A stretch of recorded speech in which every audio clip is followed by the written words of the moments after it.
हमारे चैनल को सब्सक्राइब करें और बेल आइकन दबाएं।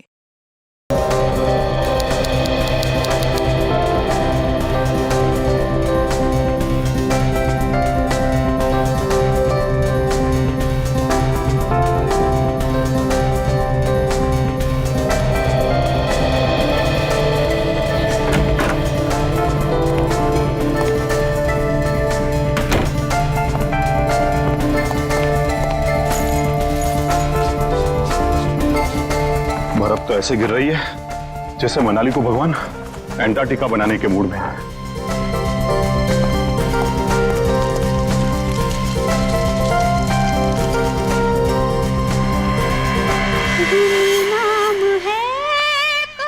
घर में तो कोई नहीं है, फिर ये म्यूजिक किसने चलाया?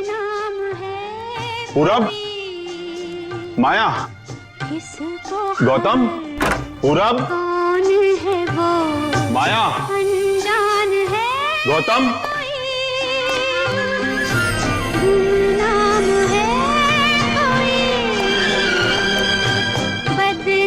अगर बच्चे नहीं है तो फिर कौन है? कौन है यहां? कौन है?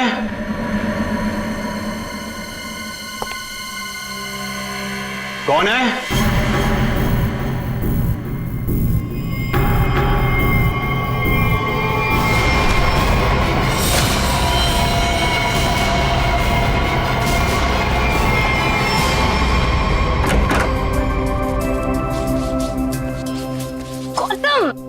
इधर मत कर।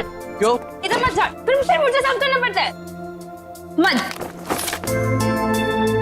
अच्छा मैं तुझे ही साफ कर दूंगी। तुम तो लड़ने झगड़ने बंद करो, डैड घर में ही है। अच्छा तो मैं डैड से गौतम की शिकायत करती हूँ। डैड देखिए ना इसे, पूरा घर गंदा कर रहा है। Dad dad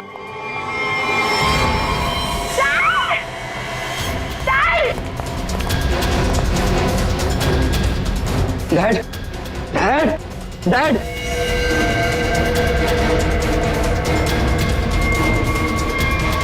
dad is no more.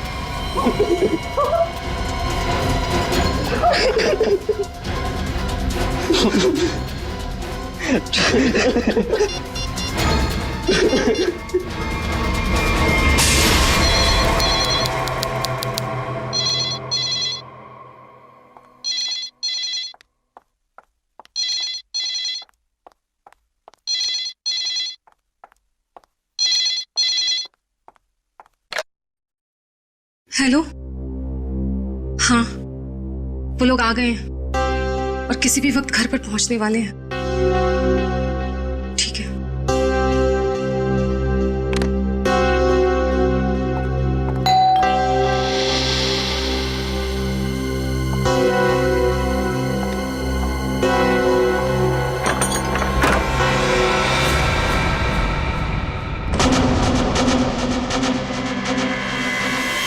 Oh my God, क्या हुआ किलोरी?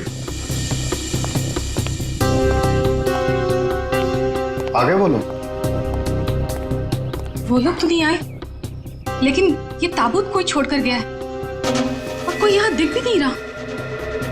ये जगन का ताबूत होगा, लेकिन ये तो बच्चे लेकर आने वाले थे। हाँ, पर बच्चे तो यहाँ नहीं है। जब मैंने दरवाजा खोला तो बस ये ताबूत यहाँ रखा था। तुम एक काम करो, पूरब को फोन करो, पूछो कहाँ है वो लोग। हाँ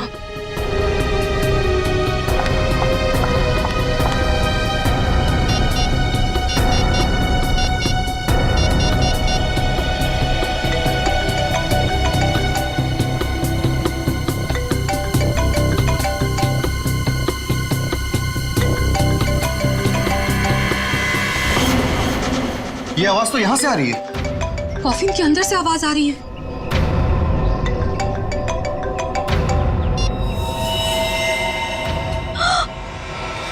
खून!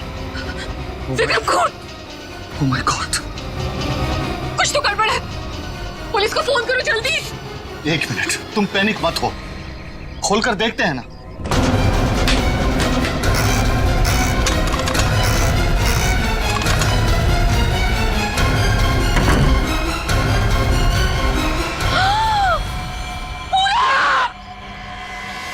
काम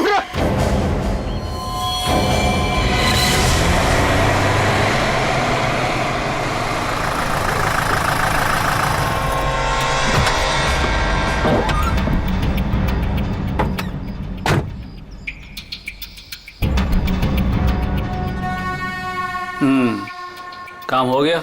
यस बॉस, आज तो आप हमें शाबाशी दोगे बॉस। किसी को कोई शक तो नहीं हुआ? कोई शक नहीं बॉस, इतनी सफाई से लाश को ठिकाने लगाया है कि उनके रूहें कांप जाएंगे, रूहें। ए बस बस बस, आज तक तूने कोई काम ढंग से किया है?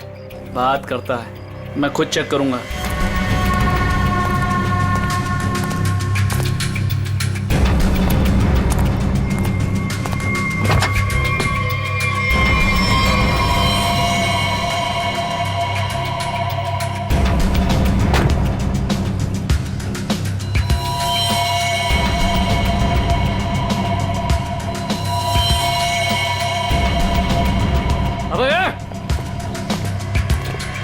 क्या हुआ बॉस? मेरी किस्मत खराब थी जो मैंने तुझ जैसे निकम्मे को काम पे रखा। ऐसा क्या हो गया बॉस? ये देख, ये है तेरा सफाई वाला काम। हाँ, तू लाश ठिकाने लगाने गया था या अपनी पूछ लगाने गया था तू? पूछ? अबे पूरे रास्ते पर तू खून के निशान लगा कर आया। सीआईडी वाले इसी पूछ को पकड़कर हमारी गर्दन तक पहुंच जाएंगे। अरे तुझे कितनी बार बोला कि लाश ठिकाने लगाने के बाद सफाई पर सही से ध्यान दिया करो। बोला था ना? एक बार बात तेरे भेजे में नहीं घुसती क्या? बात करता है। अब क्या करे बॉस? क्या करे? मैं बताता हूँ तुझे, रुक। मन तो करता है ना तेरा खून भी इसी रास्ते पर बहा दूं। अरे शक्ल क्या देख रहा मेरी? ये मुसीबत को ठिकाने लगा और सफाई वही कर। जी बॉस। चल बॉस चल, खुद भी मरोगे और मुझे भी मरवाओगे। चल।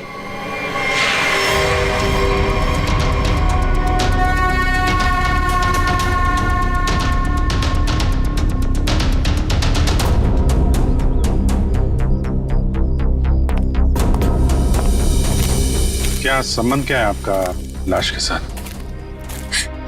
जी वो मेरा बड़ा बेटा था, अपने पापा की लाश लेकर आने वाला था और खुद ही। क्या इसका क्या मतलब क्या है? मतलब ये कि इसके पति 2 दिन पहले ही मर गए थे हार्ट अटैक से, और जिसकी लाश पड़ी है पूरा, वो अपने पिताजी के पार्थिव शरीर को लेकर यहाँ आने वाला था, भाई और बहन के साथ। भाई और बहन? वो कहाँ है अभी? वो भी गायब है, उनका फोन तक नहीं लग रहा है। कहाँ से आ रहे थे वो लोग? एयरपोर्ट से। थोड़ी देर पहले ही उनकी फ्लाइट लैंड हुई थी, लेकिन वो लोग तो यहाँ नहीं पहुंचे, सिर्फ कॉफिन पहुंचा, वो भी पूरब के लाश के साथ। ये लो, मतलब बीच रास्ते में किसी ने कांड कर दिया। वैसे आपका क्या संबंध है जगन के साथ? कोई रिश्ता नहीं। मतलब? ये मेरे पति है। अच्छा अच्छा, मतलब दूसरी शादी है ये? एक बात बताइए, ये पूरब इनकी एक्स हस्बैंड की लाश को लेकर इनके करंट हस्बैंड के घर क्यों आ रहा था? है? ये मेरा घर नहीं है, ये किलोरी का घर है। मतलब आप घर जमाई हैं? जी खैर, ये तो आपका निजी मामला है। आप ये बताइए कि ये लोग कहाँ से आ रहे थे और एयरपोर्ट पे इन्हें कौन रिसीव करने वाला था? जगन हमारे 3 बच्चों के साथ मनाली में रहते थे। 2 दिन पहले पूरब का फोन आया कि हार्ट अटैक से उनकी मृत्यु हो गई है। मैंने पूरब को बोला कि उनके अंतिम संस्कार के लिए वो उन्हें यहाँ ले आए। एयरपोर्ट पे वो जैसे ही उतरे, वहां से उन्होंने एक प्राइवेट टैक्सी ली यहाँ आने के लिए, और उसके बाद। प्लीज आप मेरे दोनों बच्चों को ढूंढ निकालिए। माया और गौतम कहाँ है, कुछ पता नहीं चल रहा। ठीक है, आप चिंता मत करिए, हम उन्हें जल्दी ढूंढ निकालेंगे।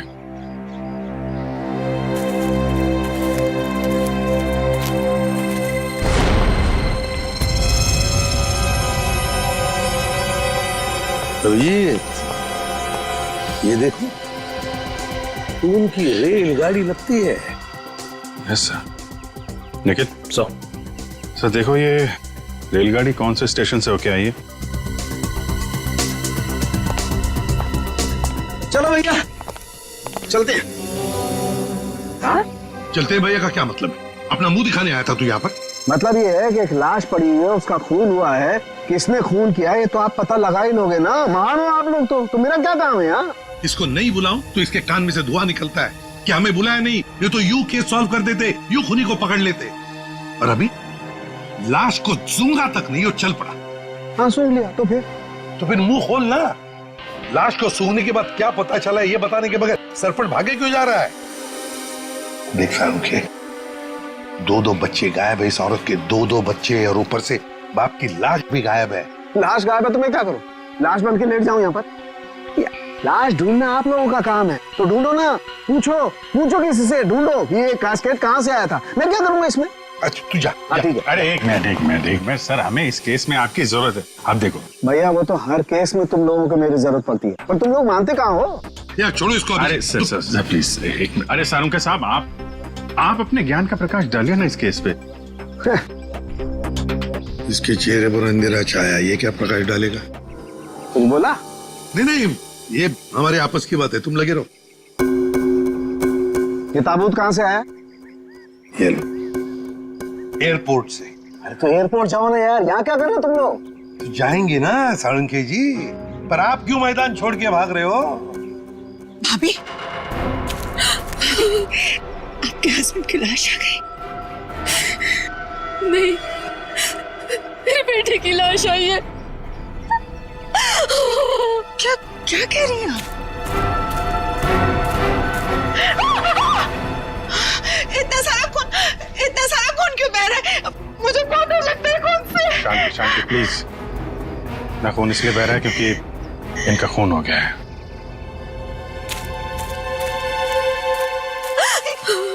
क्या कह रहे हैं? पूरब का खून हो गया भाभी। वैसे आप ये मेरी बहन है और किलोरी की ननद। लेकिन भाभी, इसमें पूरब की लाश है तो आपके हस्बैंड की लाश कहाँ है? साळुंखे, अगर 5 साल के बच्चे की तरह मुंह बना के नखरे नहीं करता ना तो अब तो कोई सुराग मिल जाता तुझे। भैया ये नाक के अंदर छोटे छोटे दाने दिखाई दे रहे हैं ना, शायद यही एड्रेस। किसका? उनके हस्बैंड की लाश का। अरे तुम लोग कर क्या रहे हो? आज फिर किसी पैसेंजर का लगेज मिसिंग हो गया। तुम लोगों की वजह से किसी दिन गवर्नमेंट मुझे इस ऑफिस से मिसिंग कर देगी। ठीक से काम करो। Yes sir.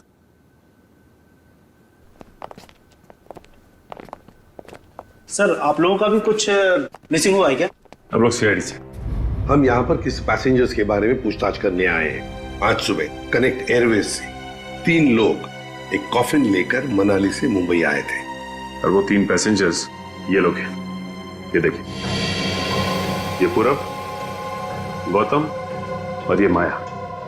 ये तीनों अपने पिता की लाश को कॉफिन में डालकर यहाँ लाए थे। जी हाँ सर, लाए तो थे। उस कॉफिन में इनके पिताजी की लाश थी जो इनके घर तक कभी पहुंची ही नहीं, बल्कि उस कॉफिन में पूरब कुमार की लाश पाई गई थी। ये कैसे हो गई?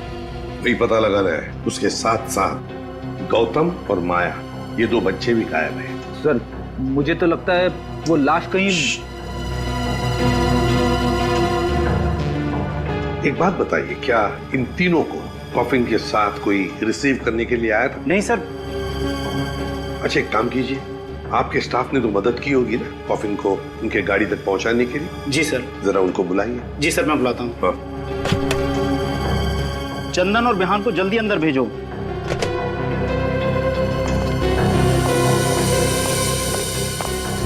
क्या हुआ सर? आज सुबह कनेक्ट एयरवेज से कॉफिन आया था। हाँ साहब। उसके बारे में सीआईडी वाले आपसे कुछ पूछना चाहते हैं। सीआईडी साहब, हमने कोई गड़बड़ नहीं किया साहब। हम तो बस काम कर रहे थे साहब। हमने तो बस उस कॉफिन को उस गाड़ी में चढ़ाया था साहब। एक मिनट, तुमने कोई गड़बड़ नहीं की है। सिर्फ इतना बताओ कि जब तुम ये कॉफिन यहाँ से उनके गाड़ी तक ले जा रहे थे तो उस दौरान उसके बीच में कभी कोई मिलने आया था या कोई ऐसे कुछ भी हुआ था क्या?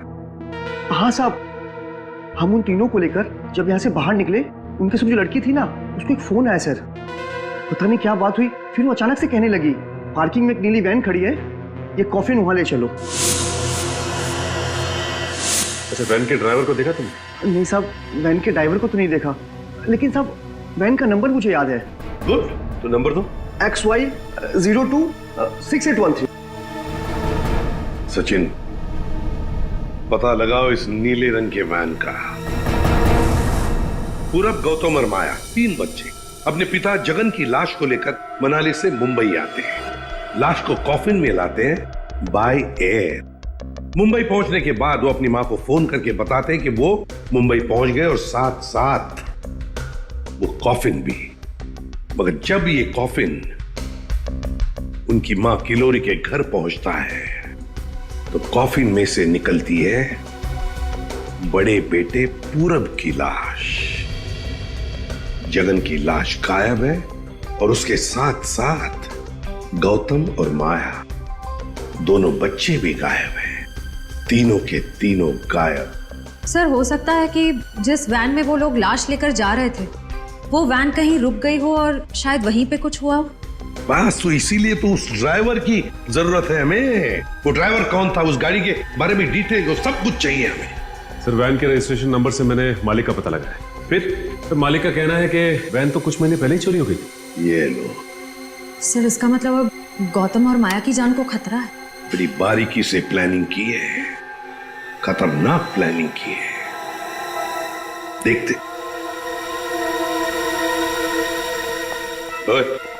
अंकित, कुछ मिला? हाँ बस, ये देखो, ये मिट्टी कॉफिन के नीचे लगी हुई। इस मिट्टी में इस कॉफिन का पता। मिट्टी में पता?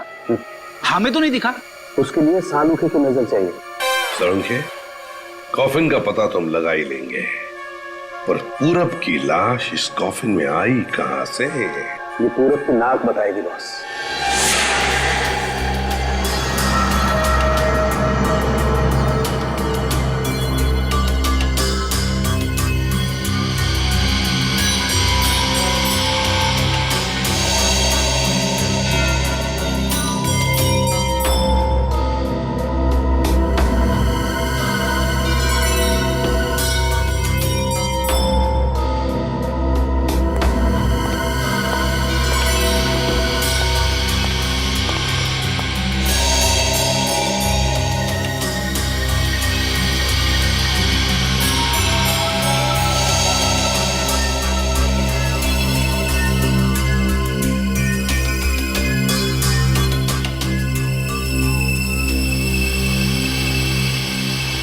हाँ सर, कुछ पता चला?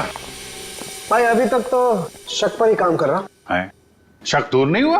हो गया, शक दूर हो गया। मुझे इसकी नाक में से पोलन्स मिले, पराग कण। सालूखे साहब, वो कैसे पता चला? फॉरेंसिक पोलिनोलॉजी से। सालूखे साहब, ये क्या है? रेडी, ये फॉरेंसिक साइंस की एक अलग टेक्निक है। सर, इसमें क्या होता है? निखिल, इस टेक्नोलॉजी से हम बहुत छोटे पार्टिकल्स लाइक माइक्रो पार्टिकल्स को स्टडी करते हैं, जो कि फूल, पौधे, कपड़े, मिट्टी, ऐसे कई सारी चीजों में पाए जाते हैं। वाह, क्या बात है तारिका जी, क्या नाम? लेकिन इसे बड़े ध्यान से देखना पड़ता है, क्योंकि कई बार क्या होता है कि आवारा भंवरे एक फूल पर बैठ करके उसके सारे पोलन्स, उसके सारे पराग कण चुरा करके भाग जाता है और पूरे के पूरे माहौल को गंदा कर देता है।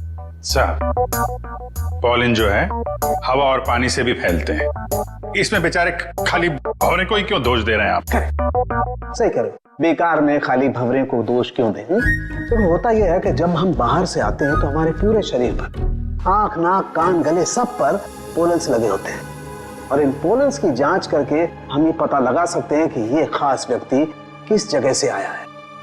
ये तो है। मैं बताता हूं, ये देखो, यहां पर मैंने इससे पोलन्स ले लिए जो उसकी नाक में थे, और इन पोलन्स पे 2 ड्रॉप मिथाइलमाइन की डालते हैं और इसे हम कर देते हैं सिक्योर। अब इसे चेक करके हमें पता लगा सकते हैं कि ये पोलन्स कैसे हैं, कहां से आए। ये देखो सर, ये तो नारंगी कलर में उभर के आ रहा है। और अब इस आकार को हम हमारे डाटा के सैंपल से मैच करके देखेंगे, ताकि पता लग सके कि ये पोलन किस टाइप का है। करके जरा मैच। हाँ।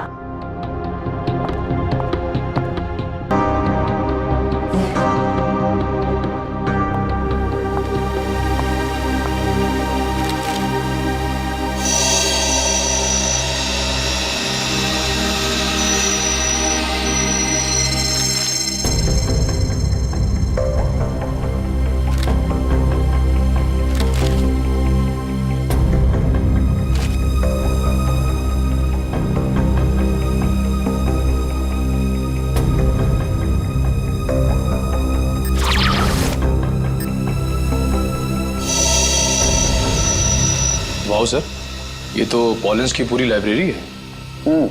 एक पॉलन कहाँ पैदा हुआ, धरती पे कहाँ पाया जाता है, पूरी डिटेल्स है इसमें। फॉरेंसिक साइंस की इस टेक्निक की वजह से क्राइम स्पॉट का पता लगाना बड़ा आसान हो गया है। मिल गया मैच।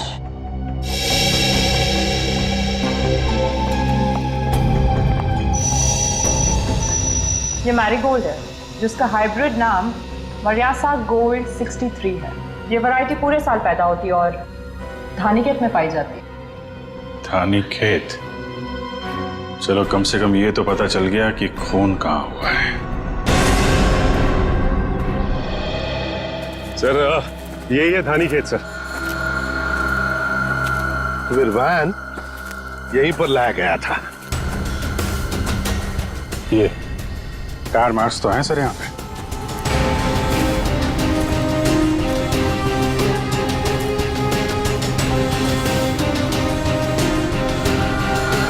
बस ये उसी वैन के टायरों के निशान।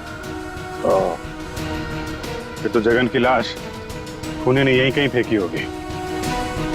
पर सर इतने बड़े खेत में हम उसकी लाश ढूंढेंगे कैसे? मैं बताता हूँ बस। तो कब बताएगा? क्या मुहूर्त निकलवाना पड़ेगा? बता रहा हूँ ना यार, उखड़ते क्यों? 1 मिनट रुको।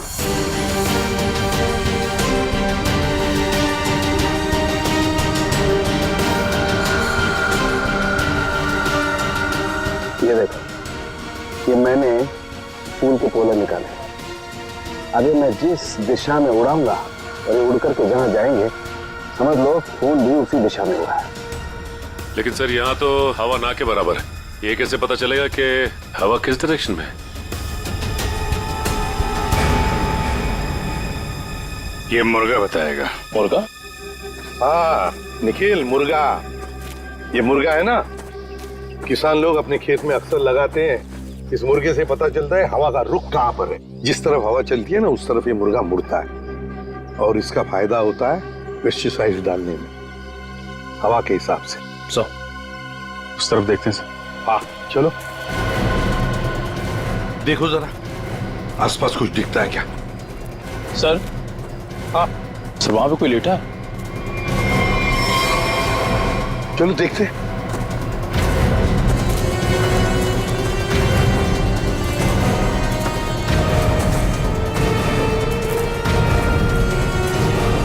हेलो? ओ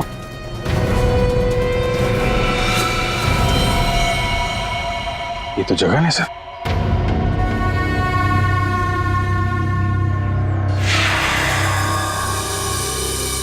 देखिए जगन की लाश हमें गेंदे के खेत में से मिली।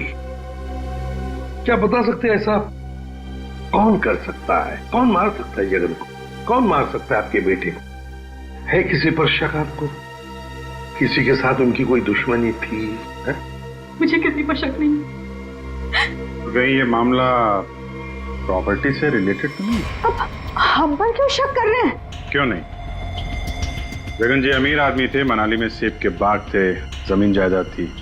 उनके मरने से और पूरब के मरने से और दोनों बच्चों के गायब होने के बाद प्रॉपर्टी तो आप लोगों को ही मिलने वाली है ना। देखिए सर, आपको बहुत बड़ी गलतफहमी हो रही है। हमें तो ये भी नहीं पता था कि जगन के पास इतनी प्रॉपर्टी है, सेब के बगान है और वैसे भी मेरी अच्छी खासी नौकरी है, अच्छी खासी कमाई है। मुझे और क्या चाहिए जिंदगी में? और मेरा तो इन सब से कुछ लेना देना ही नहीं है, मुझे तो प्लीज दूर ही रखिए।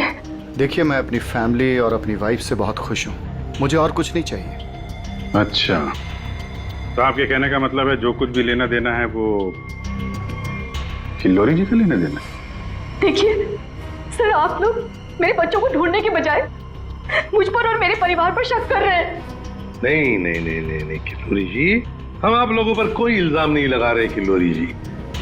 हम तो बस सच्चाई जानने की कोशिश कर रहे हैं। वैसे एक बात जरूर कहूंगा आप लोगों को, सच्चाई आपके लिए बहुत फायदेमंद होगी।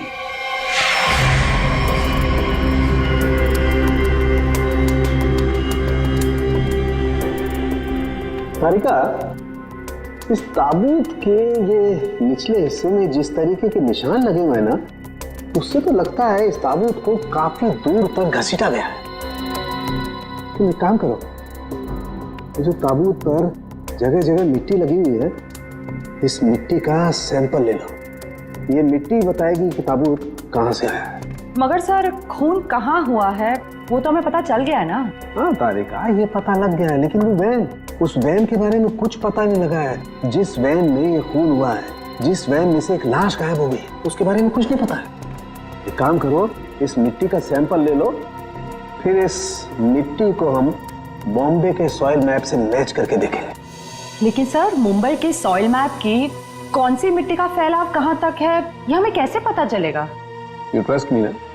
कॉज तो फिर सैंपल ले लो, पता लगेगा, बिलीव मी।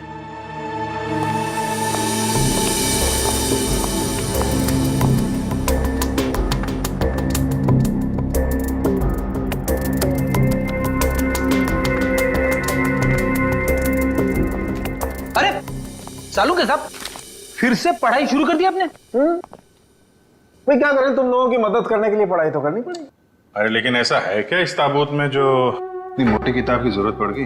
इस पढ़ाई की जरूरत क्यों पड़ी, ताबूत बताएगा। वो कैसे? कॉफिन में मिले इस मिट्टी का हम सेडिमेंटेशन टेक्निक से एनालिसिस करेंगे, उससे सब पता चल जाएगा।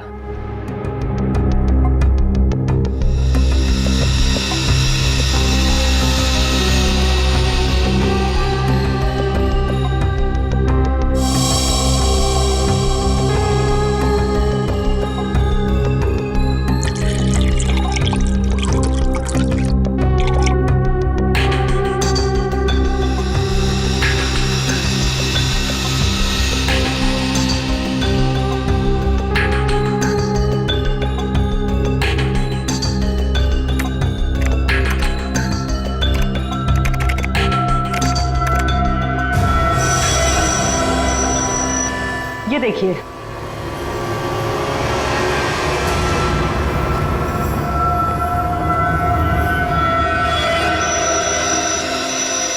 ये तो घास जैसा कुछ लग रहा है। देखो, अब देखो, ये घास नहीं है, ये मोलासिस है, गन्ने के वेस्ट से जो निकलती है, जहां पर गुड़ बनता है। मतलब ये ताबूत वहां पे ले जाया गया था जहां पे गन्ने से गुड़ बनाया जाता है, शुगर फैक्ट्री। सिर्फ मुंबई के आसपास 2-4 शुगर फैक्ट्रीज हैं। अच्छा सालुका साहब, ये मिट्टी किस एरिया की है, कुछ पता चल सकता है? हाँ बिल्कुल पता लग सकता है।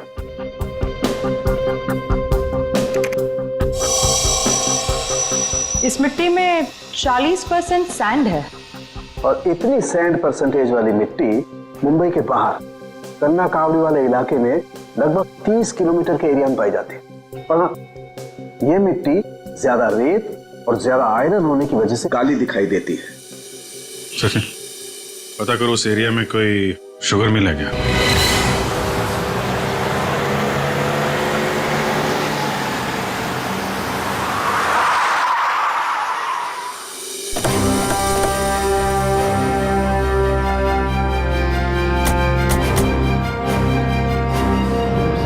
चंगनलाल शुगर मिल। यहाँ तो लोग आ जा रहे हैं, चहल पहल है। यहाँ पे खून ही खून करके कैसे निकल गया? और तो लाशों की अदला बदली भी की है। डॉक्टर सालुंके ने शुगर मिल की बात की थी और यहाँ आसपास 30 किलोमीटर तक यही एक शुगर मिल है। हो ना हो, खून हुआ तो यही है। चलो इससे पूछते हैं। अरे सुनो जी। तुम यहाँ के सिक्योरिटी वाले हो? जी हाँ। हम लोग सीआईडी से तुमसे कुछ पूछना चाहते हैं। सीआईडी साहब, क्या बात है? हमको माफ कर दो, हमारी कोई गलती नहीं है। देखो घबराओ मत, हमारे कुछ सवालों का जवाब दो। हाँ हाँ। क्या तुम यहाँ पर अकेले ड्यूटी पर होते हो या और भी कोई है जो शिफ्ट में आते जाते हैं? हम पूरे टाइम अकेले काम करते हैं। तुम ये बताओ और अपने दिमाग पे जोर डाल के बताओ कि तुमने कोई ताबूत देखा है? काहे डरा रहे हैं? यहाँ ताबूत कैसे देखेंगे? ठीक है, ताबूत नहीं देखा, किसी नीले रंग के वैन को देखा जिसपे शक हुआ हो तुम्हें? साहब वैसे तो हम सब पे शक करते हैं, लेकिन नीले कलर की गाड़ी क्यों नहीं देखे हैं साहब? आप समझ रहे हैं ना? अच्छा चलो एक बात बताओ, यहाँ पर ऐसी कोई और भी खाली जगह है, गोदाम जैसी? हाँ साहब, एक पुराना गोदाम है हमारे मालिक के। चलिए दिखाते हैं। चलो दिखाओ। देखा? चलिए आइए साहब, ये है पुराना गोदाम। तुम जरा बाहर जाओ। ठीक साहब। गेट तो काफी बड़ा है। हाँ, वैन आसानी से घुस सकती है। इस जगह को देख के लगता है कि काफी समय से कोई आया नहीं है यहाँ पे। काफी समय से कोई आया नहीं है यहाँ, तो फिर ये बोरियां इसी रखी कैसे गई? और ये ऊपर से टारपॉलिन, जरा देखो तो नीचे क्या है।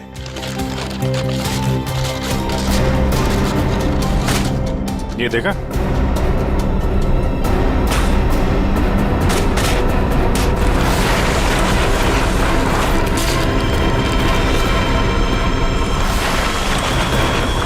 ये क्या है?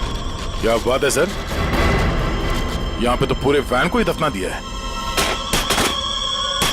और ये देखिए वही नंबर है XY026813। चेक करो देखो।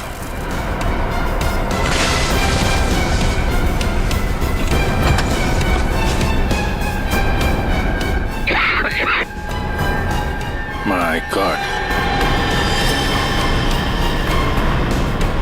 इतना सारा खून। लगता है 24 घंटे से ज्यादा पुराना है। अभिजीत, लाश इसी वैन में से ले जाई गई है। काम करते हैं, पूरी की पूरी वैन को फॉरेंसिक लैब भेजते हैं।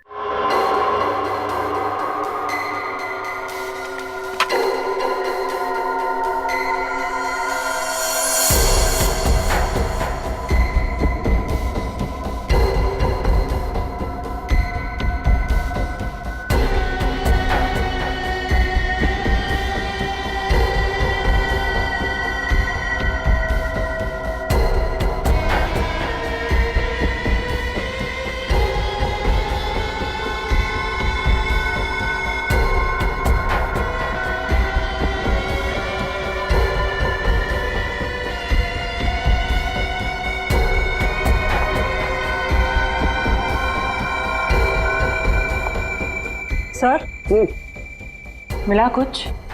हाँ तारिका, मिला तो है बहुत कुछ, लेकिन जो कुछ मिला है उससे हम खूनी को सजा तो दिलवा सकते हैं, लेकिन बच्चों तक नहीं पहुंच सकते।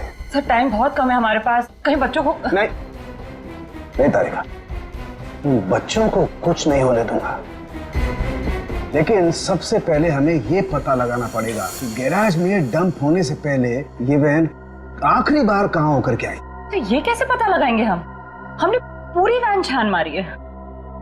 तुमने वो कहावत सुनी है, किसी जेंटलमैन को देखना हो तो सबसे पहले उसके जूतों की तरफ देखो। हम भी इस गाड़ी के जूतों की तरफ देखें। मतलब साफ है तारिका, सिंपल। हम इस वैन के टायरों को चेक करेंगे। तारिका, ये वैन जहां से भी होकर आई है उस जगह की मिट्टी के कण इसके टायरों पर चिपके होंगे और वो बताएंगे कि वैन कहां से होकर के आई। करेक्ट। हाँ।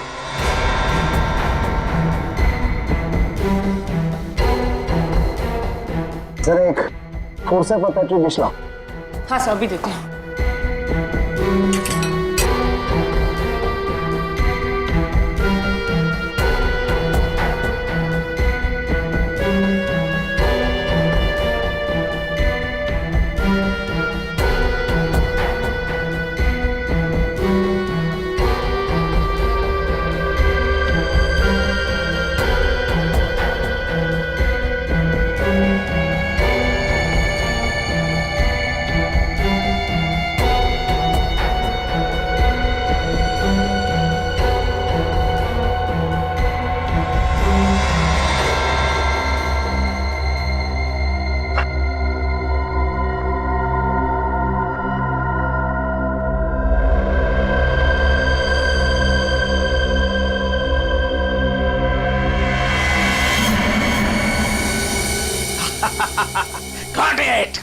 सर, क्या है? क्या मिला है?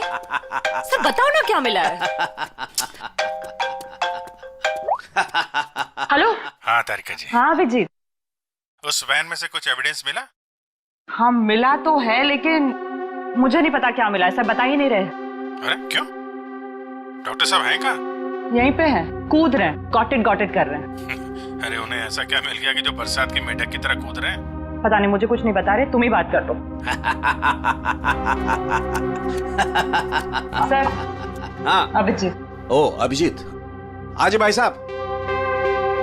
भैया वो मैसेंजर हमें मिल गया है जो हमें गौतम और माया का पता बताएगा। क्या सफेद रंग का एरो बनाया है पेड़ पे? अच्छा ठीक है, ढूंढेंगे। और वैसे वहां पोजीशन क्या है? यहाँ की सिचुएशन तो कंट्रोल में है, लेकिन हमारे सामने जो नजारा है उसे देखकर तो हमारे होश ही उड़ गए हैं सर। कोई बात नहीं, हम लोग पहुंच जाएंगे जल्दी। क्या करिए श्रेया, सब ठीक है सर?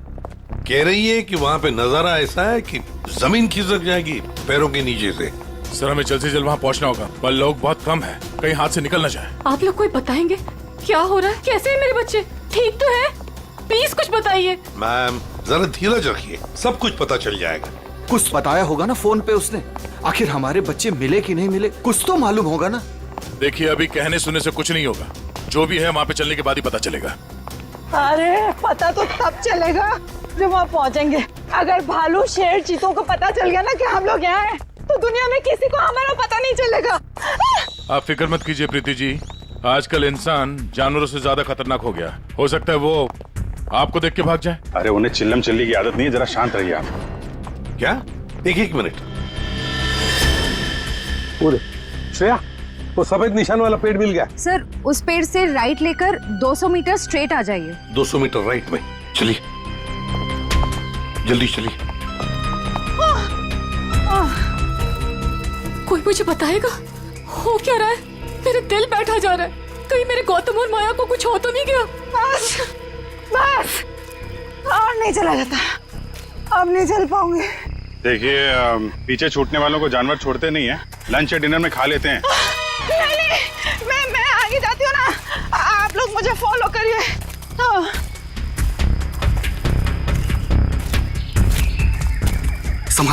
संभाल के। आश्रया। सर वो देखिए सर।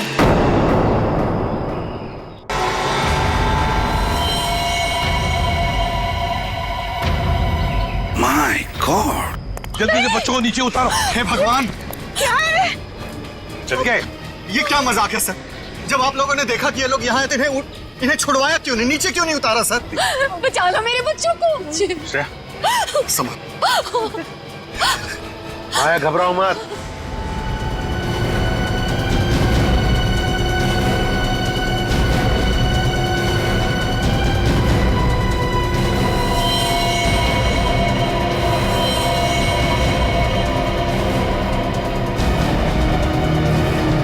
अब भेजो भेजो उसको।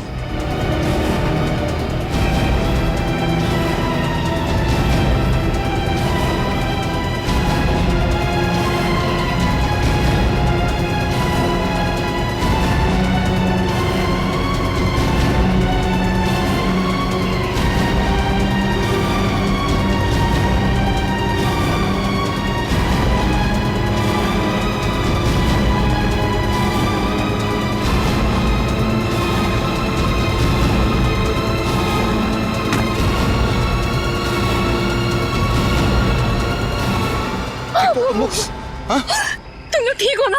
बंद कीजिए अपना नाटक, हमारी इस हालत के जिम्मेदार आप ही हैं। बच्चे कहते हैं ना हमें, तो क्यों डाला अपने बच्चों को मौत के मुंह में?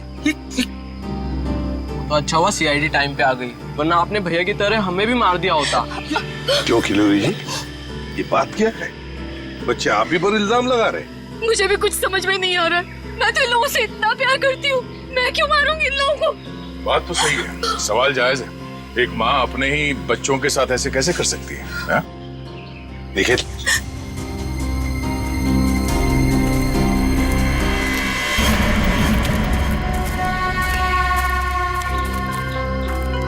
तुमने तो छुपने की बहुत कोशिश की और उस कीड़े ने हमें यहाँ का पता बता दिया। ये लोग कौन है सर? अरे मैडम कुछ पूछ रही बताओ, या और खातिरदारी करें? हमने और खातिरदारी की जरूरत नहीं है, लेकिन साहब पहले मुझे इमरजेंसी वार्ड में भर्ती करा दीजिए। हड्डियों से बड़ी अजीब अजीब आवाजें आ रही है साहब, तो मुझे दिन में ही चांद तारे नजर आ रहे हैं सर। ऐसा लगता है जैसे मैं अंतरिक्ष में। मुंह खोलो अपना जल्दी। आप फंसा दिया तुमने हमें। मैंने फंसाया? मैं तो इन लोगों को जानती तक नहीं हूँ। आप नहीं, वो भाई साहब। दिमाग तो नहीं खराब हो गया तुम लोगों का? क्या बोल रहे हो तुम? हाँ,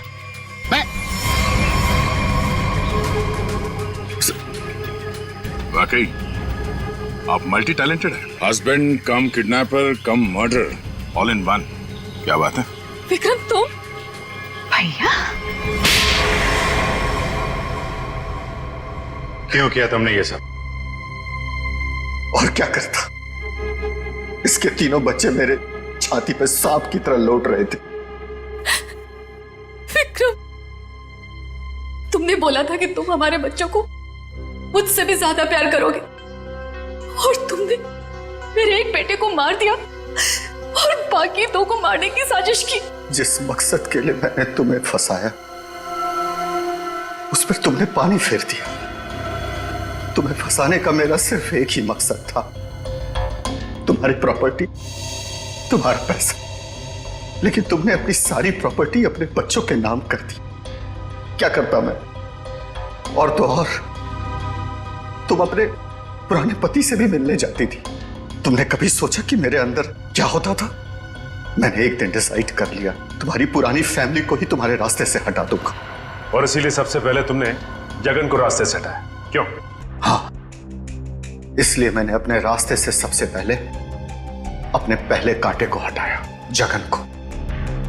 अपनी पत्नी को झूठ बोला कि मैं बॉम्बे से बाहर जा रहा हूं, और एक दिन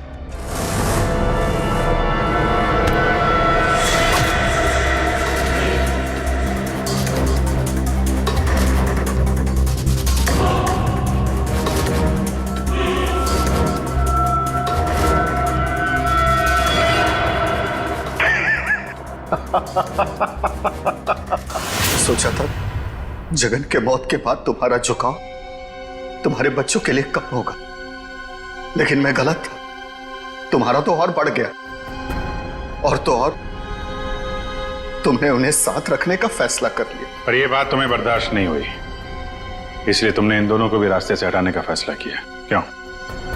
विक्रम, मैंने तुम पर इतना भरोसा किया, तुमने सब बर्बाद कर दिया। मैं तुमसे नफरत करती हूँ, नफरत। जायदाद की लालच में आके तुमने जो मौत का खेल खेला है, उसका अंजाम भी मौत है। फांसी होगी तुम्हें, फांसी। For more updates, subscribe to our channel, click the show links and enjoy watching the videos.